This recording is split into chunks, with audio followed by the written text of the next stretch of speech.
महाराष्ट्र नववार्तामध्ये मी मृणाल ढोक आपल्या सर्वांचं स्वागत करते।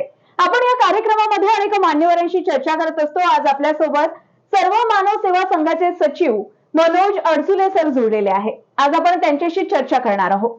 नमस्कार सर, नवराष्ट्रमध्ये आपले स्वागत आहे। नमस्कार सर, मला सांगा, सगळ्यात पहिले आपण एखादी माणूस जरी पडला गाडीवरून तर आता अशी परिस्थिती आलेली आहे की त्याला उचलायला जात नाही, कारण कधीतरी आपल्याला असं वाटतं की आपल्यावर तर पोलीस केस होणार नाही, पण ते म्हणजे आपण ते सामाजिक जाणीव ठेवलेली आहे आपल्या कार्यामधून। तर याचे प्रेरणास्थान कोण आहे, याबाबत काय सांगाल?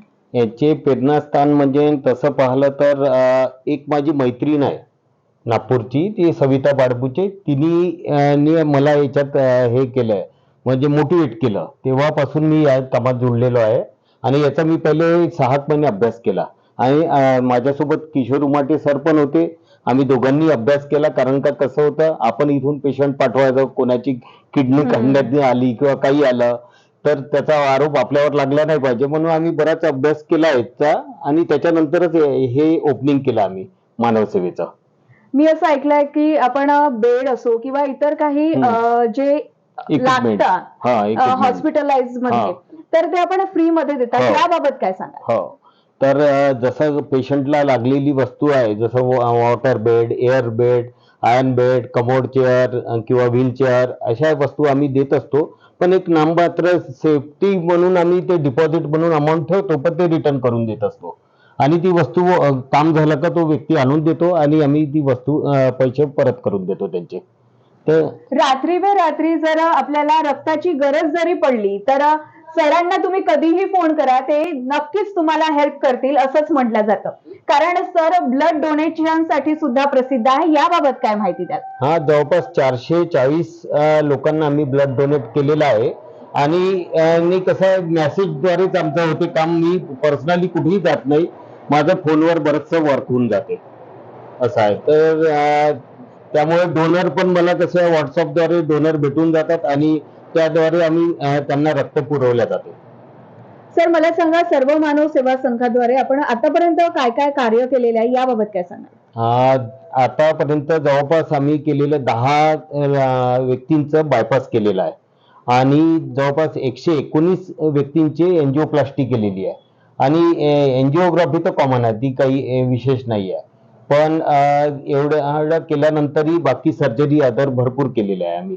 पण त्याच्यात गव्हर्नमेंटच्या स्कीम मध्ये केलेलं आहे आणि काही प्रायव्हेट मध्ये पण केलेलं आहे, पण प्रायव्हेट मध्ये खर्च जास्त येतो। सर, मला सांगा, आपण एवढं सामाजिक कार्य करता आणि त्याची जाण सुद्धा आपल्याला आहे, पण हे कार्य करत असताना काही असा प्रसंग आठवतो का जो आजपर्यंत आपण विसरलेला नाही? एका व्यक्तीचं आम्ही 3 लाखाचं बिल म्हणजे कमी करून दिलं होतं, म्हणजे त्याचं मोफत ऑपरेशन करून दिलं बायपास। तर त्याच्यानंतर ती व्यक्ती मला 1 महिन्यानी ती जवळपास काश्मीर फिरायला गेली, तर तो एक आनंद मला अजूनही आठवणीत आहे। तर ते व्यक्ती ती काश्मीरला त्या पैशात फिरून राहिली बा, तर एक आनंदाची गोष्ट आहे ती माझ्यासाठी। सर्व मानव सेवा संघ आतापर्यंत अजून कुठे कुठे कार्यरत आहे, याबाबत काय माहिती द्याल? 75 शाखा आहे सर्व मानव सेवा संघाच्या, पण नागपूरला याची मेन शाखा आहे आणि ती कोटेचा सर चालवतात आणि त्याच्याद्वारे MP मध्ये आणि भंडारा वगैरे मध्ये भरपूर शाखा आहे यांच्या, आणि नागपूरला पण जवळपास 5-10 शाखा आहे, पण वर्धेला एकच आहे। सर, आपण हे कार्य करत असताना काही असं आठवतं का की आपण समजून सांगत आहे एखाद्या रुग्णांना, पण ते समजून घेण्यास तयार नाही, असं वगैरे काही आलेलं आहे का? असं होते आणि ती वयाची गॅप राहते आणि त्यांना समजून सांगितल्यावर ते ऐकत सुद्धा नाही, कारण का ते स्वतः डिप्रेशन मध्ये राहतात, त्यामुळे त्यांना सांगितल्यावर ते ऐकत नाही। पण मग आम्ही कन्व्हिन्स करतो त्यांच्या फॅमिलीला आणि फॅमिलीला कन्व्हिन्स केल्यावर ते मानतात।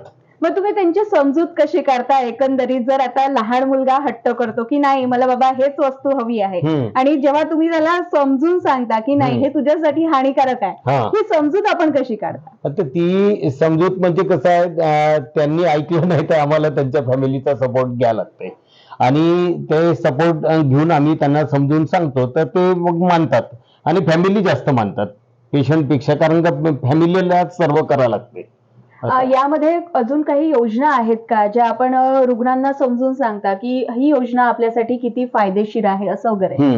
राजीव गांधी आणि महात्मा फुले या 2 योजना आपण राबवत असतो आणि आता आयुष्यमान भारतची पण योजना चालू झालेली आहे, पण सध्या अजून महाराष्ट्रात अजून ती चालू नाही झालेली आहे. तर त्यामुळे ती जेव्हा चालू होईल तर पेशंटला भरपूर लाभ होईल त्याचा. धन्यवाद सर. नवराष्ट्रासोबत छानपैकी आपण आज चर्चा केली त्याबद्दल. आणि सरांनी जे रुग्णसेवा सुरू केलेली आहे त्याला 2024 मध्ये अजूनच बळ मिळो हीच नवराष्ट्रातर्फे तुम्हाला शुभेच्छा. यानंतरही असेच कार्यक्रम बघण्यासाठी बघत रहा नवराष्ट्र नववार्ता. मृणाल ढो, वर्धा.